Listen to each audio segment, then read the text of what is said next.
Sports in the City, live from the arena. My man BK Ty in the building. What's going on, fam? Evening, fam. How you doing? Man, Shout out I'm to the great. sports world out there. Shout out to the city. Man, I'm great right now. I'm great right now, Lord. Because we in Sports in the City, man. I'm hyped, man. Ready to explode, man, and just get it going, man. Welcome to Sports in the City, live from the arena. I'm your sports G. Reed Richards with my brother from another mother, BK Ty. What's going on, bro? What's going on in the sports world? You know we got to get into it. This is It's a our lot. first episode, bro. It's a lot going on right now, and it's actually the best time of year where all of the major sports, well, everything pretty much is going on right about now. We got baseball, we got football that just kicked off, basketball and hockey are getting ready to come around. It's a lot going on right now, man. It's a lot to cover for sure. That's what I call the convergence. Definitely the convergence. So let me ask you a quick question, Ty. How far do we go back, man? How far do we go back, bro? Miss Minicello, seventh And seventh you grade social studies teacher, you brother. losing them, God. You losing them. They don't know about that. And it's go when you took it back. When you say that, they already know. We go way back. Anyway, that's my brother from another mother, BK Ty, in the building. And let me just let your people know a little bit about sports in the city. We started back in Medgar Evers College Radio in 2004. Fathering the current style of sports talks that you see and hear everywhere, using drops, using beats, and sports banter. I'm going to let them know. Shout out to K Cash and Fitz the Maestro and the Radio Nation. In 2010, we launched a live sports group on social media. BK Ty, a founder member of Sports in the City, launched Arena in 2019. The essence of our show is to give a voice to just everyday people who love sports. The platform is built to stream the widest interactive audience and followers to everyday sports fanatics like me and you, BK Ty. Sports in the City, live from the arena, are just sports purists. We fuse the styles of sports with hip hop style cadence and forum debate. We're everywhere at an arena near you, repping the sports bar banter, the barbershop heads. We everywhere, G. So stand up and rep the brand. Yo, Ty, how you feel about that, my dude? Is that facts or not, man? Talk to me. It's definitely facts, man. We're all about bringing sports from a different angle, man, to the point that you mentioned. We like to keep it more casual. It's definitely more a barbershop or a relaxed feel where we kick it and talk about different topics that are going on in the sports world. Not a sports center thing or any of the other sports networks. More like a regular guy appeal that we're trying to convey here. That's what it is, baby. That's what it is. So strictly top shelf. That's what we do, right? Because we were founded from Sports in the City. Because you have Sports Center that you mentioned, but Sports in the City, that's where Sports in the Center gets their fans and their base from. But they ain't recognize the Sports in the City, so that's what we here to do. Strictly top shelf, top label. When you in a sports bar, off the top of the pile, news and recap, you always run into that dude that want to talk sports. Sometimes when you just go, for a drink or just casually just go to watch the game, Todd, don't you have a dude just run up on you and just be like ready to talk sports? Usually, if it's a dude that's bored, we out drinking or partying. That's one thing, man. But when you're somewhere that you don't want to be, what's the great icebreaker? Talking about sports, man. True, true. So while we gonna talk about sports, we about to get into the Racquets. Gotta celebrate Coco Gauff capturing her first U.S. Open at 19 years of age, yo. Big ups to that, bro. For real, for real. Salute. Yo, salute to her. What you think about that, Ty? Well deserved, man. She fought. She fought on the court, and she fought during what was it, rest or when play wasn't going on. She fought for her rights, and she fought for when she felt like she wasn't being treated fairly. That's a lot of strong character that she displayed. like I said, on the court and on the sidelines. And I definitely think Coco has a very bright future in the sport. Showed a lot of mental fortitude out there. Definitely, I agree with that 100%. With Coco, I remember Coco. Remember when she played Naomi Osaka and she Yep. lost and she was in tears, and Naomi embraced her and put her on the platform to have the interview. I was like, wow, because I knew when I saw her do that from her play versus Naomi, because Naomi was the number one player in the world at the time. And the way that she played against Naomi with such skill, she just wasn't old enough yet. She wasn't grown enough yet. Now she's 19. Back then she was 16. So definitely, I think Coco is going to be the next queen of tennis. What you think, Ty? I agree. She definitely stands as good a chance as anybody. Like I said, she definitely stamped her brand out there, winning the U.S. Open this year. One of the, well, not one of the youngest to do it, but to do it at such a young age. It's definitely a phenomenal feat. You know, she's following in the footsteps of some former U.S. Open female champions that have laid the way for her. And, you know, she's coming on strong, and I definitely see big things in the future for her. Speaking of big things for her, she just bagged that $3 million purse for the U.S. Open. Big up to you, Coco. Love to see black excellence at its finest. And she had a message for the haters. You heard what she said, Ty? I didn't hear specifically what she said, but I know, like I said, she definitely doesn't bite her tongue, man. She doesn't hold anything in. Well, this is what she said, bro. She said, for all of those who doubted her, that's what motivated her. And she had to specifically call them out. But then John McEnroe came and said that there were no doubters. So do you think that she was just amping up a scenario in the media? I think John McEnroe is a tennis icon, completely different life than Coco Gauff. That's a So good point. it's I don't want to say out of line, but it's definitely wrong of him to dispute how she feels and what obstacles she's faced and what turmoil she's gone through to get where she is. Cool. You know, a lot of people that haven't experienced your struggle might try and discount your struggle. Some people feel like their world is the only world that exists, but I definitely think that, you know, she handled it gracefully, respectfully, very maturely, and like I said, you know, let people know that she's not one to be toyed with.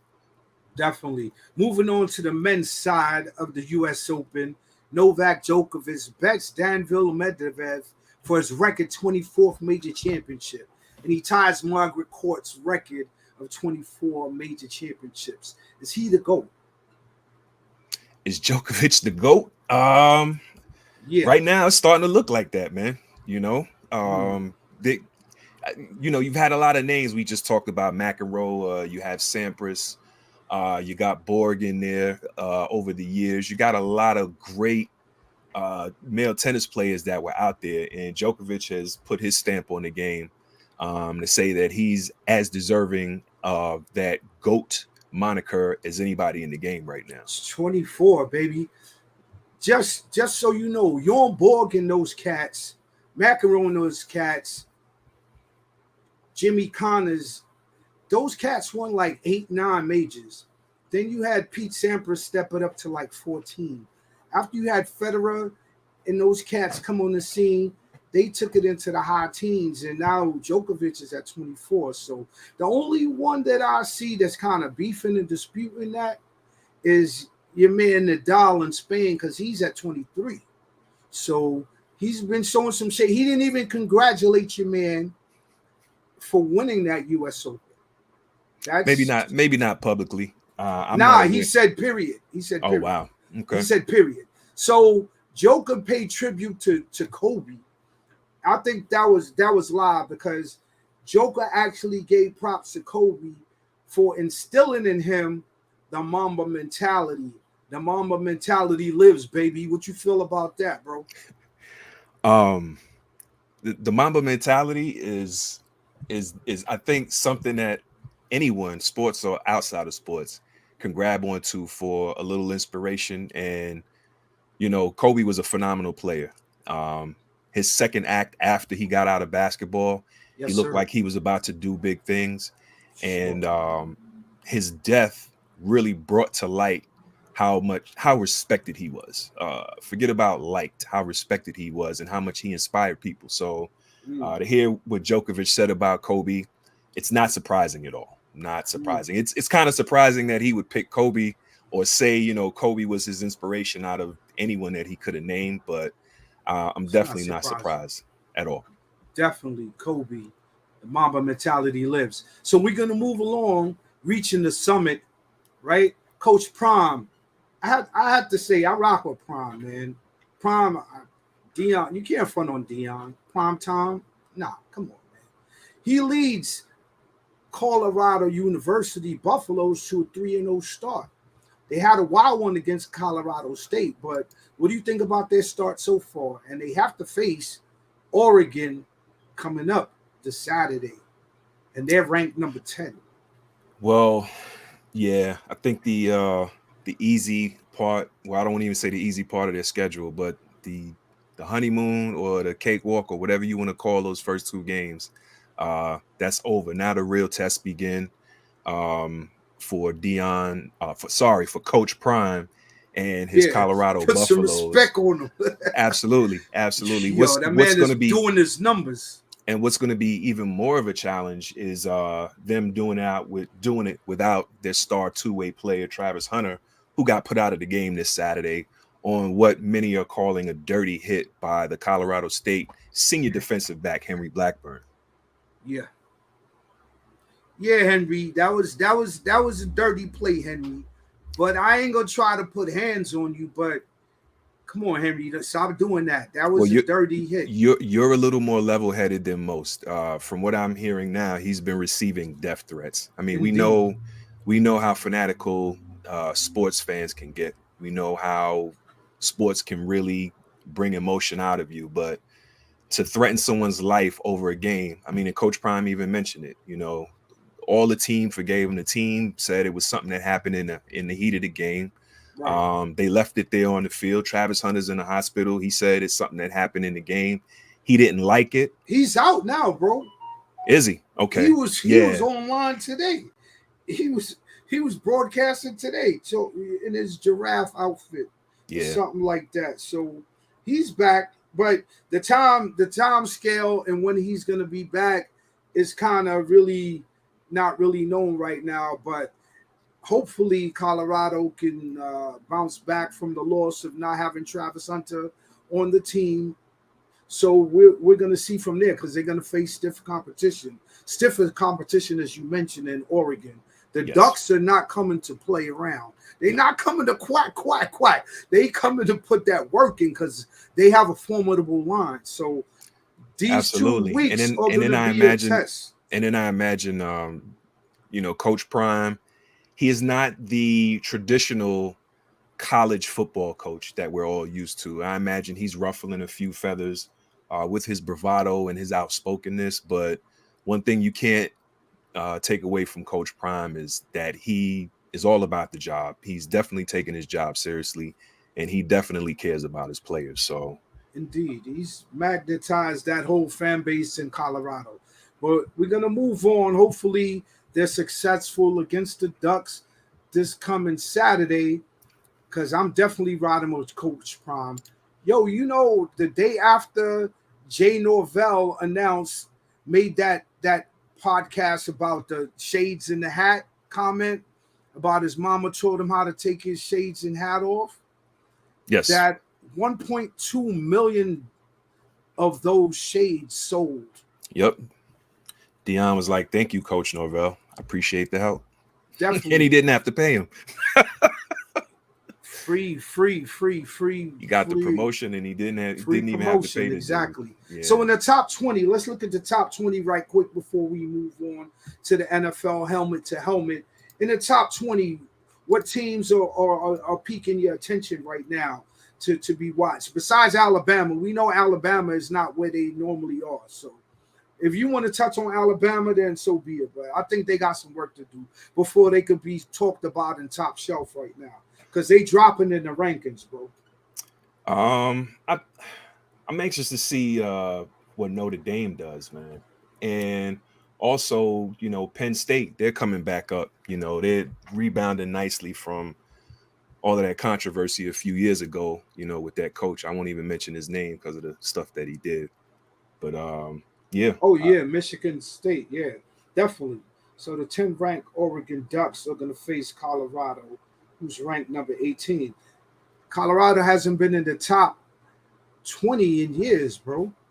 Dion Prime, Tom, whatever you call him, Coach Prime, bro, he's changing the culture.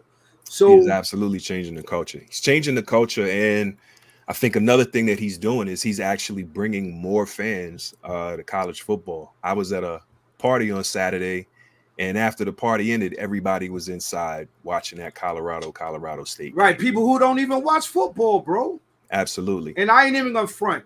I mainly stick to the pro level of sports, but Prime got me watching college football again. I ain't even gonna front. I woke up in 9 o'clock in the morning, getting it in with the college football, bro.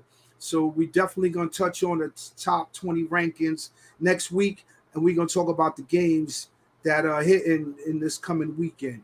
Helmet to helmet, man. How you feel about your man AROD, man? His injury leaves the Jet season in jeopardy, bro. That's definitely a tough one all around. I got quite a few Jet fans in my family. I haven't spoken to them too much about what happened to Aaron Rodgers, but that's definitely a blow for New York.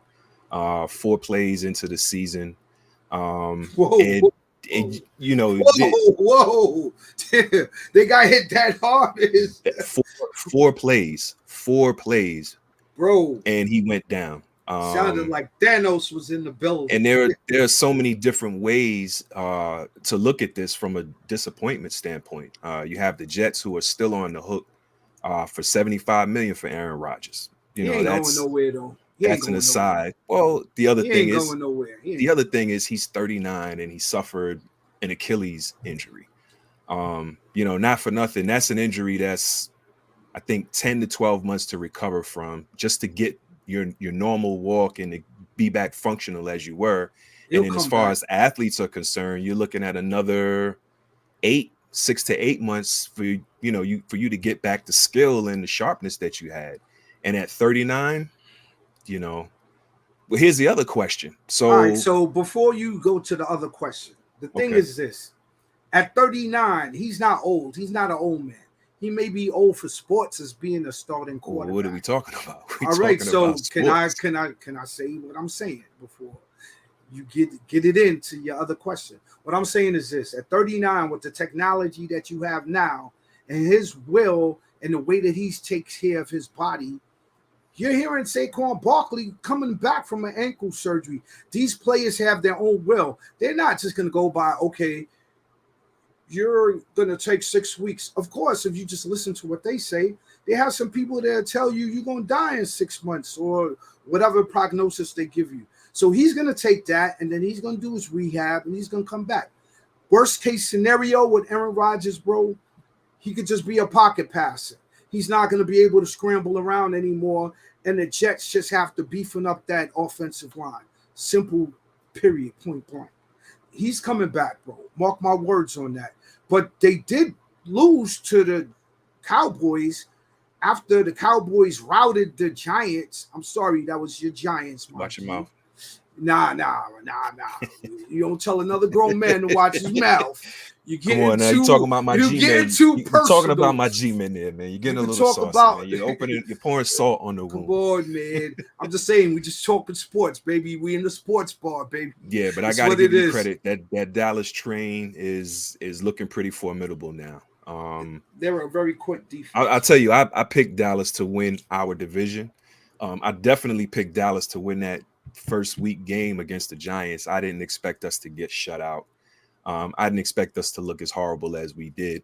Rumor is that because the same thing happened week 2 when we played who did we just play that we just beat? The Cardinals. One of the worst teams in the league, bro. Right. And we still How could you forget that? And we still look, that's why I forgot. And we still look crappy in the beginning of the game. First half, baby. And the rumor is that the Giants head coach the Giants head coach, Brian Dable, took over play calling duties in the second half, and that's what sparked the turnaround for us. Well, don't change that, bro.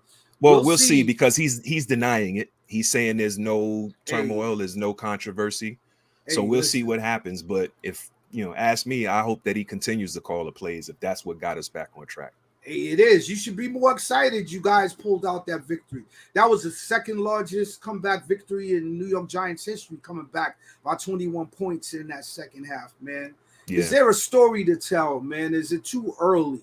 The Giants, I don't know where their season is going to go because they just lost Saquon Barkley for a couple weeks. Although he wants to be the Superman, Iron Man, Thor, whatever, Hulk you want to name. I don't think he's coming back this week, so you're going to have to deal with that. He's definitely not coming back. It's a short week. Matter of fact, we play in 2 days. There's no way that Saquon will be on the field and be effective enough to stay in the game. We got Matt Breida. And like I said, Matt Breida. Who? Listen, exactly. We'll figure it out, man. We'll figure it out. Who? We'll figure it out. We'll figure it out, man. We'll figure it out. We ain't gonna talk about the offense of the Giants no more. Let's talk about who's the best in the NFC right now. Because you got either the Cowboys or the 49ers. Let's get it. I don't know. I go 49ers and then the Cowboys right now. Okay. Yeah. What do you say? Right now, I would have to say that the Cowboys, I'm very impressed with their performances far, but it's only 2 weeks. So I'm going to have to give it a little bit more time before I can say. They have to show me that they can beat the Eagles and they have to beat the 49ers, because the 49ers made it to the NFC Championship and then the Eagles as well. And then the Eagles went on to the Super Bowl and then lost to the Chiefs. So with that being said, I'm going to have to say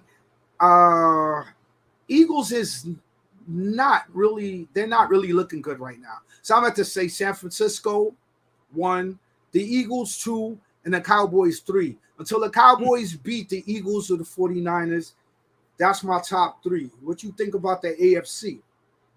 The AFC right now looks like Miami's to lose. Think so?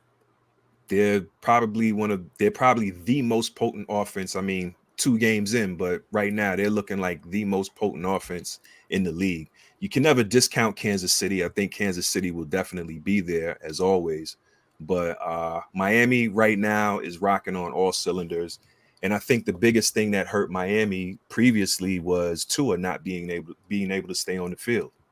Bro, Belichick put the clamps on your man last week. The speedster. Miami only scored 24 points last week against that Belichick defense, bro. 24-17 was the final score. They put the clamps on Tyreek Hill, my man.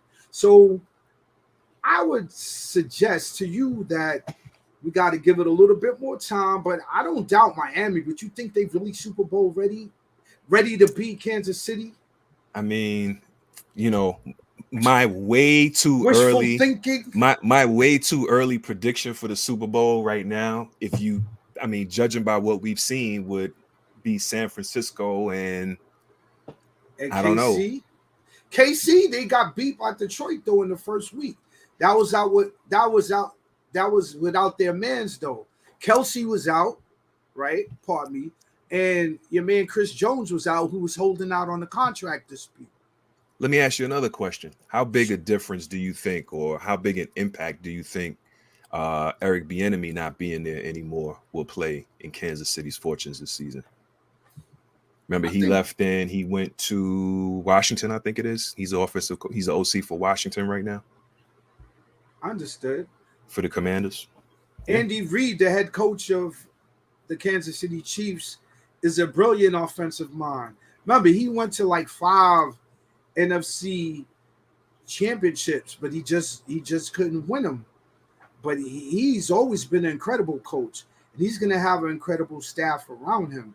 I don't even doubt that. What I thought was the reason, and it was only the first game of the season, and Detroit had an axe to grind because Jared Goff, the quarterback of the Lions, played against your man from Kansas City, Patrick Mahomes, when he was with the Rams, and they had one of the greatest games ever.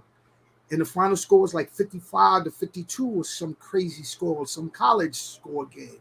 So when Goff was playing against him, he always plays his best against Patrick Mahomes because he feels like he's supposed to be on the same level, but Goff is just not as consistent. So they took that L, and plus Chris Jones and Travis Kelce not being there was the big difference because you have your best player on your defense and your best skill player on your offense gone. The line in Vegas moved like 5 points when they heard that Travis Kelce was not going to be in the lineup. Yeah. But AFC, what about them Bills? What do you think with them Bills? The Bills are kind of an enigma. Josh Allen, he looks good. Sometimes plays a little out of control, like you saw in the first week. Right. But I don't know. I don't know about the Bills, man. I think somebody in Buffalo years ago,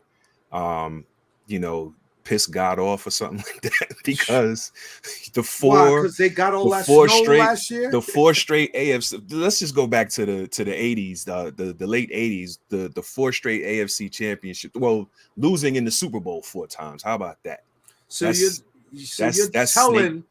snake bit like I don't know what. So you're telling their fan base that no matter what team they put on the field, something's going to happen to prevent them from winning the Super Bowl in their lifetime. That's what you're saying?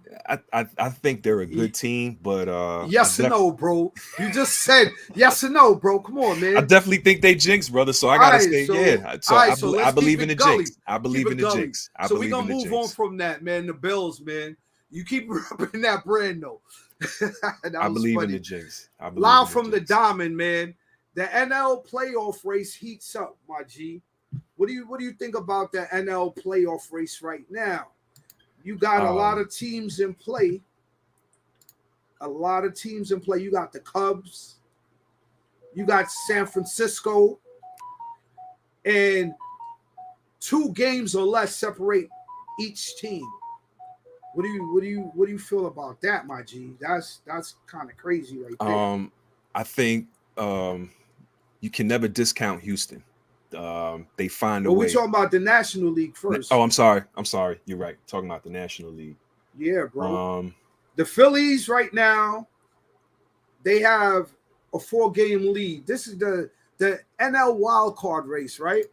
Right. And a lot of people argued against it before it was instituted, but it's made the game more competitive. So we're just going to go through. The Phillies have a 4-game lead in the first wild card spot. And then you got the Diamondbacks, they a half game back. Then the Cubs and the Reds are tied. Then you got the Marlins a half game back. And then you got the Giants 2 games back, my G. Cubs are crazy.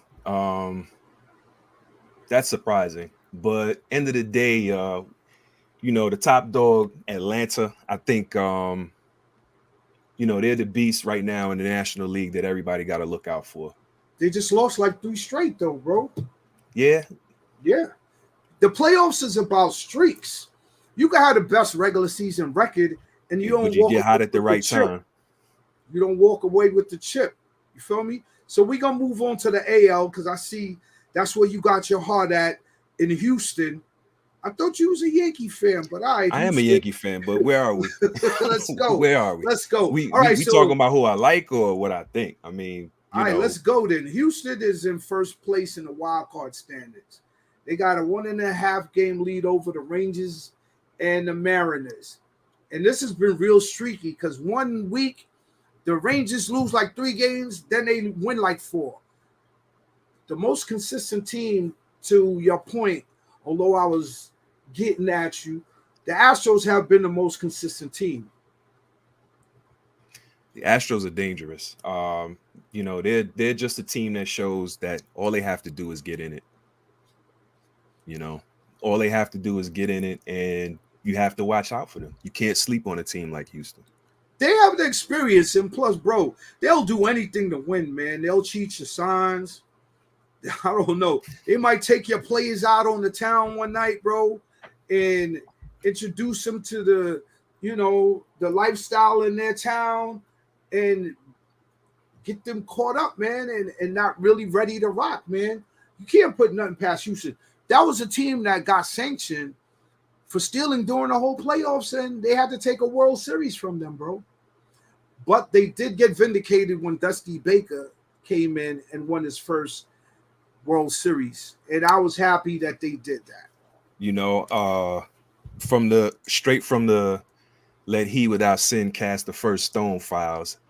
No, it's actual. Houston got caught. Houston got caught. Bro, it ain't no sin cast the first fouls, bro. Houston got caught. There were allegations about. Yeah. Bro, they took the chip from them. You didn't hear what I said? I heard you. They took the chip. I heard you because they got caught. Because they got caught. There were other teams that got accused of the same thing. I remember somebody accused New York of doing that. Well, they do it in Little League, but I think they took do it to other major levels leagues as well. No, I'm saying if they do it in Little League, they do it on all levels of baseball. But what I'm saying, they took it to an egregious level. We all understand that it's all done at a certain point during the game, but they took it to an egregious level, bro. That's why they got sanctioned. Well, do you think they're going to repeat those cheating bastards from Houston? Like I said, you can't count Houston out, man. They're a team that once they get in the playoffs, man, they find a way. They find a way. So we can't discount them any more than any other team in the playoffs. All right, so you got Houston for the AL. Who you have coming out the National League then? Dodgers, you said the Braves. Yeah. Phillies could get hot. The Phillies could get hot. I'm still to kind of continued. To be continued. I'm still thinking Atlanta can turn it around. All right, let's do it then. Let's move on to your favorite sport, man. NBA round ball around the world. Bouncing to the WNBA playoff, the Las Vegas Aces look to repeat as they just swept their series 2-0. Right. Aces look about tough. The playoffs, the WNBA right now, baby. The Aces look tough. Our Liberty looked tough too. So this is the first time in years that I've actually been interested in, the postseason for the WNBA, of course, because my hometown Liberty is in it. And I think, we're in for a treat this year. We're going to see, I think it's going to be, Las Vegas. Well, yeah, I think it's definitely going to be Las Vegas and New York back there again. Back there again? Okay. Yeah. And I definitely have to give a shout out to the WNBA Women's League, man. When people used to doubt their level of play, and I ain't even going to front. I've been there back in the days when they used to throw up mad bricks and they weren't coordinated, weren't really running set plays, and there was a lot of ISO ball, and it wasn't crisp and clean. But I have to really tip my hat, man, and give a lot of standing ovations to the WNBA women's players, man. They have been putting in a lot of work and stepped the level of play up. I'm really looking forward to this playoffs. I'm really riding with the Liberty, although I think it's going to be a tough battle if they face the Aces, in the championship. Any other team, I think they can handle. But the Aces, they're a problem. They definitely. I don't even want to jinx it. I think as a matter of fact, New York and Washington play game 2 tonight. They on live right now, baby. Exactly. So just fingers crossed that the Liberty take care of business, and they get to the finals. And we got to your point, shouts out to the WNBA. Definitely. It's been a struggle. The league is struggling, but I think they have a new formula now. A lot of new players. They're spotlighting certain players. There've been a lot of feats this year that have really helped propel the sport more so into the spotlight. And even the fact that you have more athletic players in the league. There are more women dunking every single season. So I really think that's one of the things that'll help catapult the league to where it needs to be as far as gaining the right fan following. Honestly, bro, I don't even care if they dunk, man. I just want to see them make buckets, bro. That's I think for the casual fan, I don't even care about the casual fan. The WNBA is a very young league, man, and you can't compare them to the NBA. So when we do that, we marginalize them, and I think too many people do that. The ABA and the NBA are much older leagues, and the WNBA, man, they're spectacular for the amount of time that they've had organized women's basketball in the United States. Their salaries could be better. They're supported by NBA teams because every NBA franchise also has a WNBA franchise as well in each city. That's how they make money in all facets. Whether it's the D League, all of that. But I don't want to get too much off into that. We're gonna get back to that. The other game on cap tonight is Atlanta and Dallas at 9 p.m. Who you think will win that matchup? Atlanta and Dallas. That's going to be a tough one. I think Dallas pulled out the first one, didn't they? Yeah. I got to go with Dallas on that. Yeah. Right now, Dallas leads. Yeah, Dallas is the higher seed on that as well. They have a 1-game lead. All right, one day we're going to go down to the Barclays, man, and we're going to chop it up with the Liberty women's basketball players, man, and show them they love, man. Bring them. You going to bring them some flowers, G? Or you going to bring the Liberty? I am not because I have learned my lesson from Mikal Bridges shooting his shot at Asia Wilson. And word. Her. I don't know if he was shooting his shot, but a couple of months ago he mentioned something about, hey, let's come down there. We want to come down there and hang out. To which Asia responded, yo, we good over here. Yo, he was at the game shouting at Sabrina Ionescu too. Yeah, I think that's one of the more admirable things about NBA and the NBA they show players. Each other support. They are very much in support of the WNBA and seem to have a very vested interest in the success of the women's league. So shouts out to NBA players who are really supporting and promoting the WNBA they should. Their sister sport, like they should. Now, talking about Germany winning their first gold medal, man, in the FIBA. Dennis Schroeder, your man, who's once upon a time jobless, is the MVP of the whole tournament, bro. What you feel about that? Shouts out to Schroeder, man. He's a dog, He gets at it. I think I kind of felt bad for him after he, blew that contract opportunity with with LA when they offered him like 21 a year and he turned it down. He passed it up? Yeah, he passed it down. 21 mil? It was 4 years, 21 mil, and he thought he could get a better deal. And he ended up not. Well, that's a great question. LeBron did him a favor. That's a great question. And I often question. When you get a chance to play with LeBron, that's like a promotion, bro. Well, I often question the motives of some of these agents. Like, do they really have their client's best interest at heart?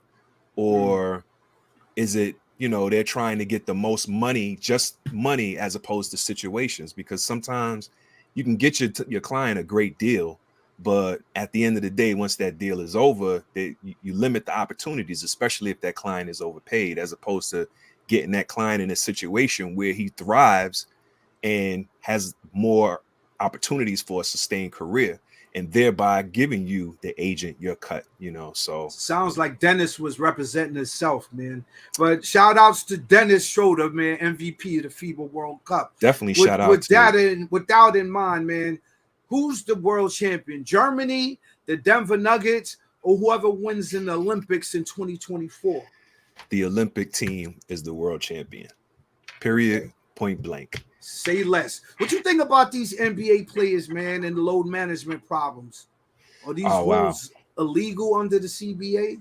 I don't think so. And if it is, I think it's definitely something that they're going to address because, it has a great, objective, and that's to help the fans.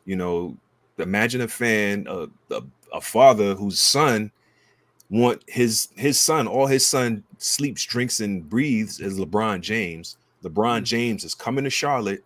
This dad has saved up some money and got some tickets for him, his son, and his son's friend to go to the arena. And you find out LeBron James is not dressing. He's not playing. He's sitting on the sidelines. I definitely think for home games especially, you know, make whatever arrangements you made, you know, if you're really hurt. But a road game, you know, especially smaller market teams, when you have prominent teams or superstar players coming to the league, man, going to Minnesota. Put him in Steph the game, Curry man. is coming to Minnesota. And I realize the players on the sideline. Yeah, and I realize the players won't dress because they don't want to go in the game for 5 minutes and then sit down and then probably mess up their averages. You know, at least so they'd rather not. That's what I agree. Sign autographs. I agree with you, but I think at the end of the day, it's about no. I got to protect my legacy. I got to protect. Okay, so what if they're really hurt? What'd you say? What if they're really hurt? Well, yeah, absolutely. No one wants to play hurt. No one should play hurt. So no one should play with the risk of aggravating the injury even more. Understood. So how can the NBA now enforce that rule? What do you mean? How can they enforce it? They just imposed it. They said 2 star players like LeBron and Anthony Davis cannot sit out at the same time. Primetime games, nationally televised games. These cats is just saying these cats is just banging out, not coming to work. Well, you know, like I said, I think if anything, you know, my initial opinion was make them dress, even if they're not going to play. Make them dress and sit on the bench. You know, I think they make the players or they make them unavailable and keep them in street clothes to protect their investment and their interests. But make them dress. Make them get out there for a couple of plays at least, man. A quarter. Commissioner said, "Go play, man, for your fans and for the investors and the sponsors, man." These guys are making an obscene amount of money. And I'll tell you another thing. One thing that I don't like is how certain athletes want to have it both ways. You know, you want the money, you want the fame, you want the preferential treatment, you want the notoriety, but then you don't want the responsibility of being a role model or setting a good example for kids or living your life a certain way that doesn't attract negative attention to yourself, your family, and your team.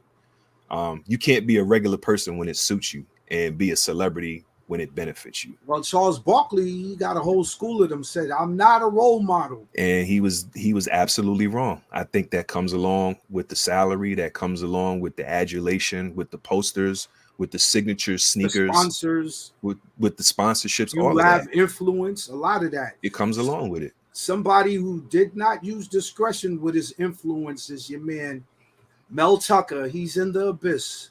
He gets fired amid sex allegations. Your man has 7 days to let Michigan State know why he should not be fired.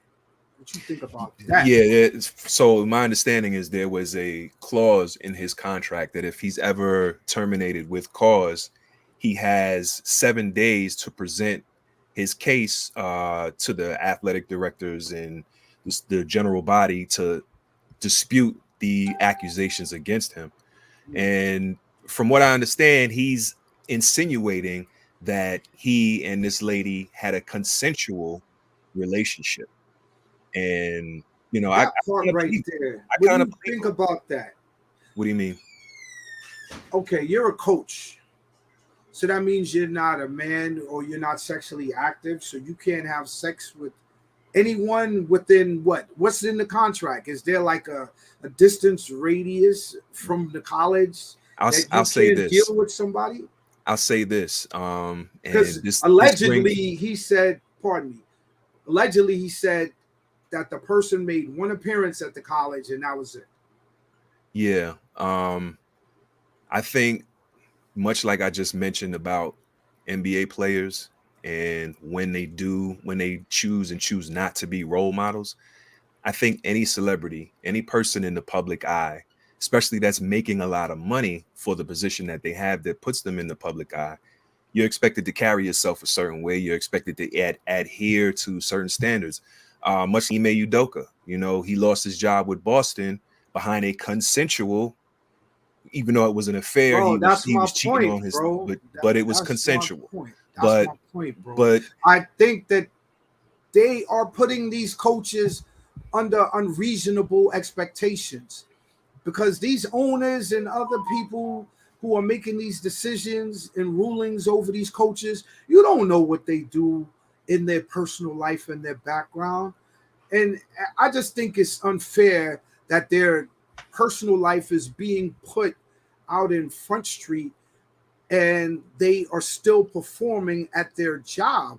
Like if he was messing up at his job, I could see that. But these one time dealing with one person that made one appearance at the college, like, come on, you're gonna say that I'm not a human being then. I can't have any relationship outside of this college unless you sanction it or approve it. If not, you're gonna be fired. So my question to you now is, what will be the outcome of this? He's due about $78 million. Right. And I think that's one of the reasons why these allegations mysteriously, I don't say mysteriously, but all of a sudden came out. And Wow. you know, to your point about what you do in your private life, the whole reason for him being terminated is because this lady insinuated that certain things that he said to her or implied or tried to do were unwanted. He made unwanted advancements or inappropriate comments or tried to have inappropriate conversations with her. And she turned around and reported him for it. And, you know, now he's facing the consequences for that. But I look at it like this. If somebody told you, you're going to be, you know, you're going to be my lawyer, my personal private lawyer. You don't work for another firm. You have your legal degree, but you work for me. But the one caveat that I have, well, I'm going to pay you $5 million a year. And the one caveat that I have is you can't drink alcohol. You can't get caught speeding. You know, they lay certain That's too much control, down. Bro. That's too much control, bro. Well, it depends, because at the end of the day, that's too much. At the end of the day, the person that's cutting the check can have as much control as you agree to let them have. And when you sign on the dotted line, you agree to that control. I think it sounds like a setup, like LT said back in the days, man. Let's wait until the facts of this case comes out in more detail so we can make a more informed decision. But I think he's getting slighted, man. $78 million on the table. One person came and said this. Well, we're going to have to wait and see, man. But he definitely gets the Dennis the Menace Award along with your man, Kevin Porter Jr., who caught a DV case, man. Talk to us about your man, Kevin Porter Jr. It's a sad situation, man. That young brother had a very bright future ahead of him that unfortunately looks very bleak. Well, I won't say very bleak now, but very bleak as it pertains to being a professional athlete. He's out of the league. And that's all due to his temper. There were accounts, and of course, you know, once one thing happens, then all types of news and stories come out and start resurfacing. And there were all types of incidents that all of a sudden came out, like him smashing a DJ's laptop in a nightclub and causing a fracas in the club. That's crazy. A fight. Him getting into an altercation with the Cavaliers GM when they signed Taurean Prince and gave Taurean Prince Kevin Porter Jr.'s locker. And he confronted the GM in the locker room in front of people. So this guy is definitely a loose cannon. He's a menace. He's a menace, bro. He's gonna have a lot of time to think about that, because I definitely think there's going to be some jail time involved. I mean, from what I understand, he bruised or damaged in some vertebrae. Allegedly. I mean, but from the accounts that came out, you know, of course, there's a lot of right. Allegedly, there's a lot of stories. There are a lot of allegedly. But bro. what we know for a fact is that he assaulted and hurt this young lady. This young lady who was, I don't know. I wasn't there, bro. I wasn't there. You think bro. Everybody's lying?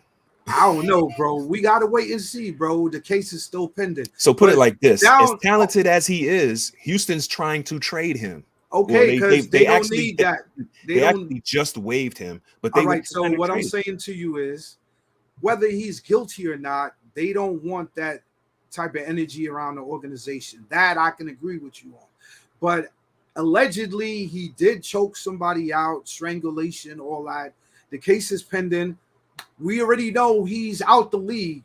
No one is gonna touch him with a 10-foot pole. I'll put it to you like this: you So- say allegedly, but if it was alleged, why did the young lady who he assaulted, why did her sister go on social media and she let Kevin Porter Jr. have it, basically threatening him? That's her family. She's supposed to do that, right? Whether But she wouldn't threaten this guy whether if he she's didn't right do or what wrong. he wouldn't have been threatened if he didn't Bro, do come what he's on. been Whether accused you of doing. right or wrong, we out in them streets. I'm gonna hold you down. Julio Arias, man, also caught a DV case. He's out. Cats is just throwing away millions of dollars, man, catching these cases. Get some counseling, get some therapy, do what you got to do, man, or move on from that relationship, man. It's not worth it. What about your man that used to play for your Giants, man? Denarius Toney, man. He deleted his social media after getting attacked by Giants fan. That's your people's, man. Talk about that. Oh, Kadarius? Yeah. He didn't want to play for us, or he didn't want to play for Brian Dable. And he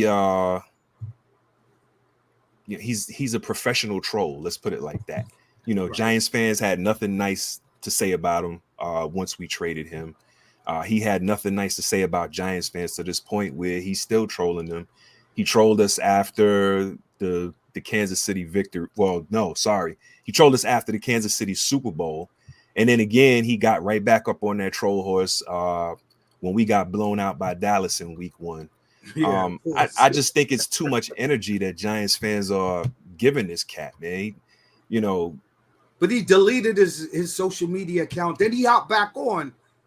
He deleted it because he stunk up the joint week 1 with versus the drops, the Lions. with the drops and everything. Yeah, I heard about that. Denarius, man, get it together over there. Stand your ground, young man. Stop deleting accounts. You know who else stand behind your words. Stand behind your nonsense.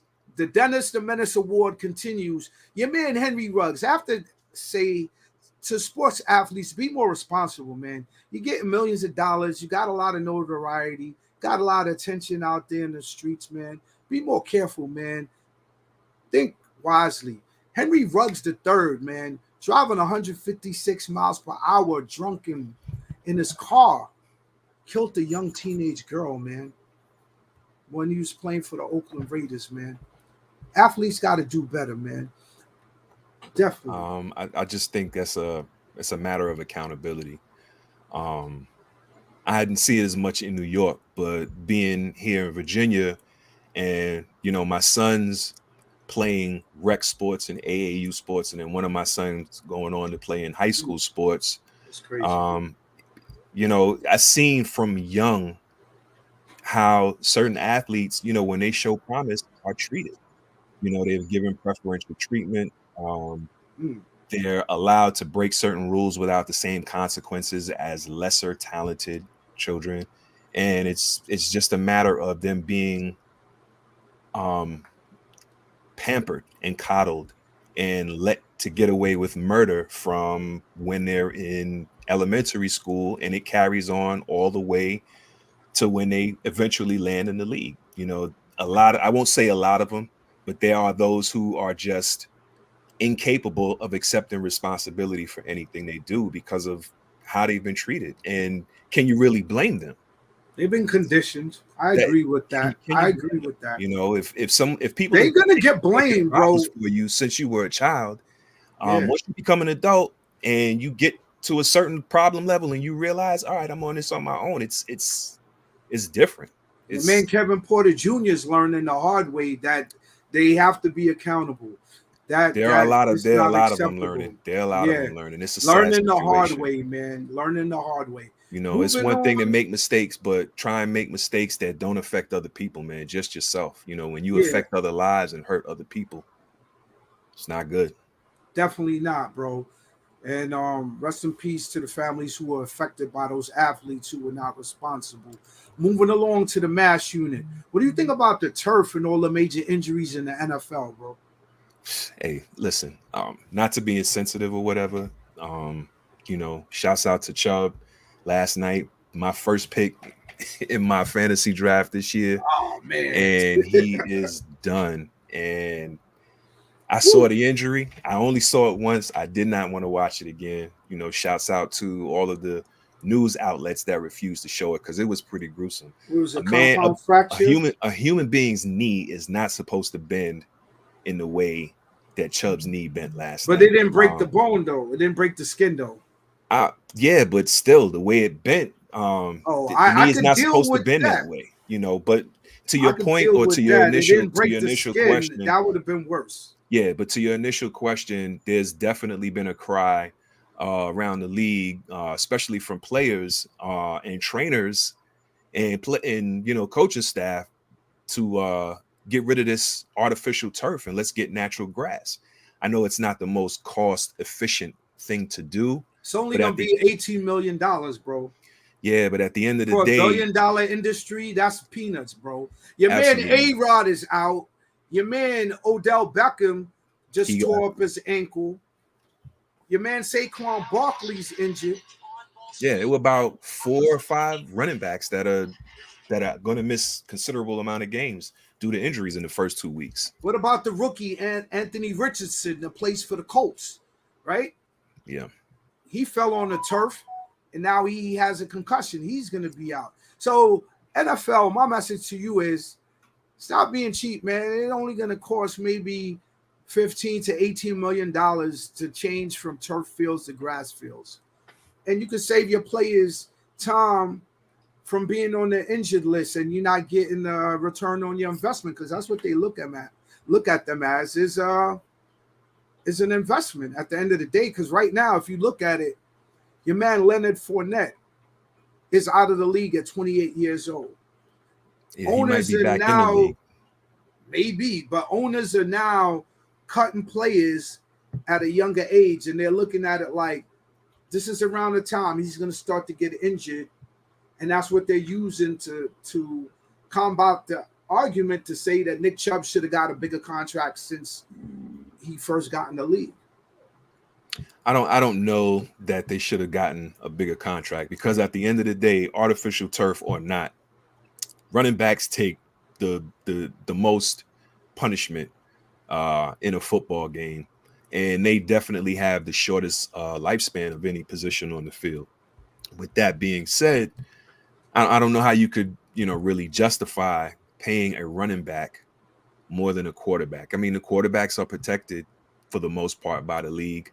Wide receivers, they're protected as well, because some of them are even initiating a lot of these helmet-to-helmet calls that are going against the DBs. The receiver, he sees the contact coming and he balls up and bends his head down. No, this is you. If you saw the play, the defensive player went at him at the knees, because he said it that Nick Chubb is too diesel up top. So if he tried to hit Nick Chubb up top, that he wouldn't have been able to stop him. So he went for his knees intentionally. Just on the football play, he didn't know he was going to injure him, of course. I'm not making those allegations, but he purposely went for his knees. So the running backs are saying we should get our money because we putting our life, our bodies on the line, man. But I think that's something that should be revisited, pardon me, because a lot of players are getting injured, and the more star players get injured, they need to get their union together. Doesn't the NFL have a strong union? Yeah, they got a players union, just like every other professional sport. Definitely. So did you see your boy? I don't know if you into the mano in the UFC and the octagon and all that, but I was riding with your man Sean Strickland, and then he got a big upset win versus Israel Adesanya. I thought Adesanya was a little bit too thin. He looked nice and oiled up, but Sean Strickland just came with the barroom brawl and just put the beats on him. Yeah, I didn't see the fight, but I heard that Adesanya, Israel definitely from coming into the ring, he didn't have it that night. He didn't look prepared. He didn't there was some accounts that said he didn't even look like he was taking the fight seriously until he knew he was in trouble. So, but at least, the hats off to Adesanya for, congratulating and admitting that, he didn't have it that night and the better man won. It was no cop outs or anything like that. He stood in there and, wore the L just like he would have, flaunted the W. So Okay. Shouts out to Strickland for the dub, and definitely salute to Israel for being a man and facing the music. Definitely. What do you think about your man Canelo and Charlo? That's the fight that everybody's been wanting to see. Canelo fight one of the Charlo brothers. Which Charlo? The one that got slapped in the hallway?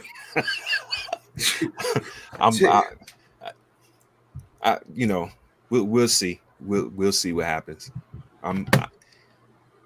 We'll see. That's coming up. That's coming up. But let's close out the mano a mano. I think that's gonna be an interesting fight. I got Canelo, man, because your response to when I said Charlo wasn't too didn't give me good vibes. The streets is talking, and that wasn't a good vibe coming from the streets, bro. Definitely not. So I'm going with Canelo. So we're gonna move on to BK Ty's top 5. All right. Well, tonight we're gonna go into feeding off of the Aaron Rodgers injury for the New York Jets. Shouts out to my brother Jermaine. Shouts out to my dad. Shouts out to my stepdad. We're gonna go with the top 5 worst moments in New York sports. Definitely. Coming in at number 5, because we're talking about it, let's put Aaron Rodgers on there. Getting hurt 4 plays into the game. Like, not even having a like, if you look back at this season, you can't even really say, like, if he hangs it up, can you actually say that Aaron Rodgers played for the Jets? That's a tough one right there. He ain't going nowhere. He's not going anywhere? Nah, bro, because first of all, you can't skip past that without acknowledging the fact that how much hype the Jets had going into the preseason. They were on Hard Knocks on HBO. He was coming in talking about he was a savior. He was about to save the franchise. They didn't have a chip since Joe Namath, and he was coming to bring one to New York. Come on, man. You know how many New Yorkers of the Green Gang was let down once he got injured in the first 4 snaps of the series? Hence it coming in at top 5 on the list. Right. So with that being said, AROD, there was so much behind that, bro, that you have now a whole franchise. Because I ain't even a Jets fan. Jets is like my 3rd team. And the way that was felt, because if he was in the 8th or 9th or 10th game of the season and he got some burn and he got injured because, whatever reason, that's one thing. But 4 snaps, bro, you got to get that hurt, bro. You a Giants fan, so you ain't really feeling it. But I'm a New York fan. I love the Jets as long as they're not playing the Giants. All right, what's number 4, bro?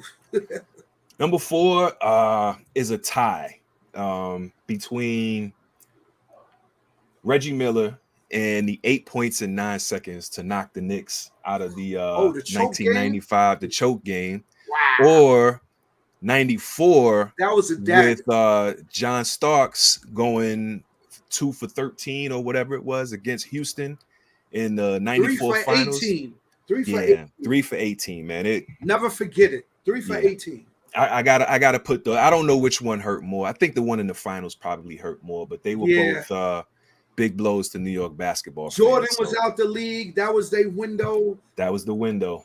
And we didn't pull it out. Next on the list is the butt fumble. What? Mark Sanchez.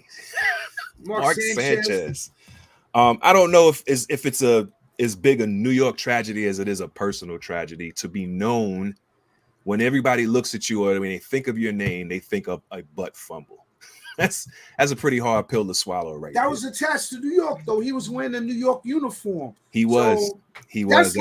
That's like one of your team not shining, man, and doing something dumb like that, man. You attached to it, that's your man's, right? Yeah. You gotta eat that too. You gotta eat that. Yeah, absolutely. Number 2. Sanchez, and he's a cool dude in person. I believe it. Number 2 was an absolute tragedy in New York City. I think it was 77. The death of Thurman Munson in the plane crash when he was on his way. 79 season. 78 when he was on his way back home to Ohio from playing in New York. 79, yeah. That was definitely a tragedy felt across the city, Yankee fans or not. That was definitely a big loss, but not as big, definitely. but not as big a Definitely. tragedy as what comes in at number 1, 9/11. I know that's not a sports tragedy per se, but that was definitely a tragedy that was felt around the tri-state area, around the country for real. And the way all sports just rallied around New York at that time. It shut down the city sports wise for about a week, but when it came back, like the love, the positivity, I don't know, the camaraderie in the air, like everybody was one. Everybody was a New Yorker at this time, and it was definitely a major tragedy in this country. But the fact that the epicenter of the tragedy was in New York at World Trade Center, which is now known as Ground Zero. I think that's number 1 on the top 5 worst moments in New York sports. Yeah, so they shut down the city, man. Shut down the city for like a week, no sports. Yep. But they did galvanize the city. The Yankees went to the World Series that year versus the Diamondbacks. They represented definitely, man. Yo, BK Ty, man. Thanks for that top 5 list, man. BK Ty's top 5. Definitely gonna be popping every week. So I ain't even gonna ask you what you got in store for us next week because I know it's gonna be popping. So take us out, bro. Next week, the top 5 will be the top 5 finest wives in New York sport. No, I'm joking. It's not going to be that. We'll figure it out, but it's going to be an awesome top 5 again next week for sure. Definitely check us on Facebook at Sports in the City TV. On our YouTube. Definitely shout out to my man on the boards controlling the scene. My man Logic. Peace. Shouts out to iRant Network. Definitely and iRant the Ranters Network. Union. Definitely the Ranters Union in the building. Shout out to one of the originators, Kato Cash. Shout out to you, BK Ty, for definitely Salute to you, my this. brother. Salute to you. And definitely shout out to Brooklyn, New York, where we represent. Shouts out to the 757, where people's in VA. that I now call home. And lastly, big shout out to all of our future supporters, our current supporters. And shout out to the haters too, because you don't got haters, you're not doing it right. Definitely, man. We ain't got no haters though. It's your man Reed Richards, aka Just the God. Peace to my man BK Ty, brother from another mother, man. Yo, Logic, man. What we going out with, my G? You ready?